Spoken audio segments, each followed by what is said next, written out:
خیر واحسن الجزاء زادک اللہ علما نافعا وصحۃ کاملہ۔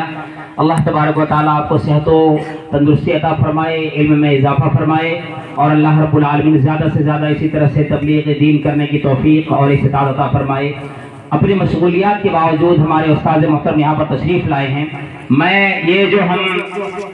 بیٹھے ہوئے ہیں ابھی تک، اور جتنے دلائل ہم نے قرآن سے احادیث سے سنے ہیں، میرے گاؤں میں 2 لڑکے ابھی ظاہراً بہت زیادہ سخت شکیلی فتنہ میں، اس مردود کے فتنے میں گرفتار ہے، جس میں سے ایک کا نام ہے ظہیر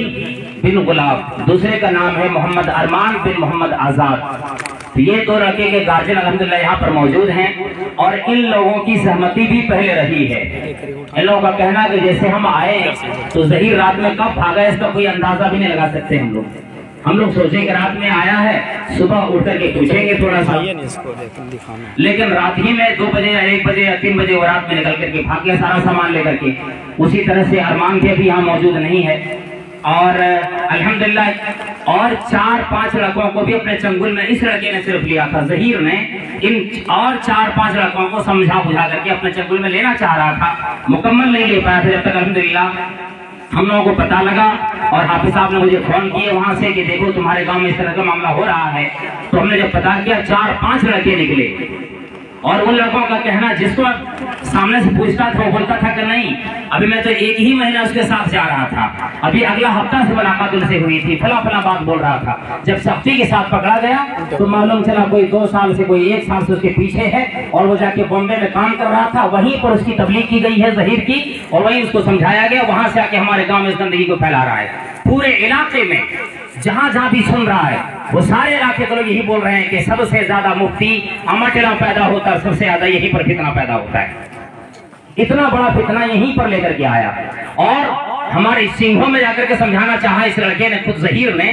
وہاں کے پتہ نہیں کون لڑکا آتا ہے مردود کمینہ، وہ بھی گردی بھلیا خان طرف سے یا ٹاٹا جمشید پور سے یا ہزاری باغ سے آتا ہے، اس کو لے کر سنگھوں کے 2 لڑکوں کو جب سمجھانے کے لیے گیا، وہ لڑکا بھی پڑھا لکھا نہیں ہے، لیکن فوراً ان لڑکوں نے اپنے عالموں سے رابطہ کیا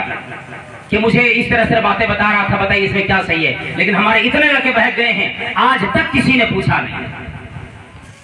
آج تک کسی نے نہیں پوچھا۔ گارجن کو شاید کسی کو پتا بھی ہے تو بات دبا دبا کے آج تک رکھا ہے۔ ہم یہ پوچھنا چاہیں گے ہمارے گاؤں کو برباد کیوں کیا،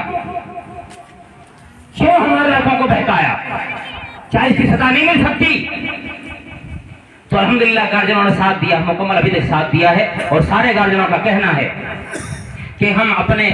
بھائی کی وجہ سے، اپنے بیٹے کی وجہ سے، اپنے گھر والے کی وجہ سے اپنا ایمان ہم برباد نہیں کر سکتے ہیں، اور وہ ہر طریقے سے یہاں شامل بھی ہیں، سن بھی رہے ہیں اور آئے ہوئے بھی ہیں۔ ارمان کی ماں بھی آئی ہے، اس کے ابا یہاں موجود نہیں ہے، لیکن اتنا جان لیں کہ ان احادیث اور قرآن کے تعلق سے جس نے بھی انکار کیا اس دین کو ماننے سے، گویا کہ وہ دائرے اسلام سے خارج ہو جاتا ہے۔ پھر اگر وہ آئے گا اس کو توبہ کرانا ہوگا، دوبارہ کلمہ بھی پڑھانا ہوگا، اتنا غلط کام کر لیا اس نے۔ اس لیے ہم گارجنوں سے ذرا پوچھنا چاہیں گے، حافظ صاحب بھی یہی ہیں، کوئی سوال اگر آپ کا ہے تو آپ پوچھیں، اور کیا رائے دیتے ہیں آپ ذرا ان کے بارے میں کچھ رائے بھی ہمیں دیں، تاکہ ہمیں بھی اچھا لگے گا کہ ہمارا ساتھ دے رہے ہیں، ہمارا نہیں بلکہ آپ اپنے بھائی کا اور اسلام کا ساتھ دے رہے ہیں، کہ جس طرح سے اسلام الحمدللہ ہمارے گاؤں والے اتنے سب پرمغز آدمی ہیں، اور اتنا زیادہ سب حساس آدمی ہے، جذبے والا آدمی ہے، سب معاملے میں آگے دیتے ہیں، ساتھ دیتے ہیں، لیکن 1-2 بہک جاتا ہے تو اس کو سمجھانے کے لیے ہم سب کو اس کا ساتھ دینا چاہیے، جو سمجھانے کی کوشش کرتے ہیں۔ میرے گاؤں میں مجھے بہت افسوس لگتا ہے، گزشتہ بار جو آئے تھے ہم لوگ، تو ہمارے گاؤں کے جناب قمر الدین صاحب نے مجھ سے سوال کیا کہ کون کھوجتا ہے، آپ لوگوں کو کیا پڑی ہے، کیوں بھائی کیوں اتنا پوچھتے ہو، کیوں کھوجتے ہو، جو کچھ بننا بننے دو۔ قمر الدین صاحب نے میرے سامنے یہ بات کی، ان سے بھی دن پوچھا جائے گا انشاءاللہ۔ انہوں نے کہا آپ کو کیا ضرورت پڑی ہے، میں ان سے یہ پوچھنا چاہتا ہوں آپ کو تکلیف کیا ہوئی، کیوں آپ پریشان ہو رہے؟ برباد کوئی ہو رہا آپ اس کی فکر نہیں کر سکتے، برباد ہونے دیا جائے اس کے لیے آپ کو اچھا لگتا ہے، پھر پوچھتے ہو کیوں آپ پیچھے پڑے ہو ان کے؟ پیچھے ہم نہیں پڑے، ہمارا کچھ بگڑنے والا نہیں، یاد رکھ لیجئے، لیکن ایک عالم ہونے کے ناطے جب اتنے پورے گاؤں میں اللہ نے ہمیں علم سے نوازا ہے تو ہماری ذمہ داری بن جاتی ہے، گاؤں میں کوئی ایک بھی بھٹکتا ہے تو اس کا جواب ہمیں دینا پڑے گا کل قیامت میں۔ میرے استاد محترم یہاں پر موجود ہیں، پگڑیاں دے کر ہمیں ذمہ داری دیتے ہیں کہ جاؤ اپنے علاقے کو سنبھالو، پھر کون سنبھالے گا بتائیے، کس کو اتنی فرصت ہوتی ہے؟ اس لیے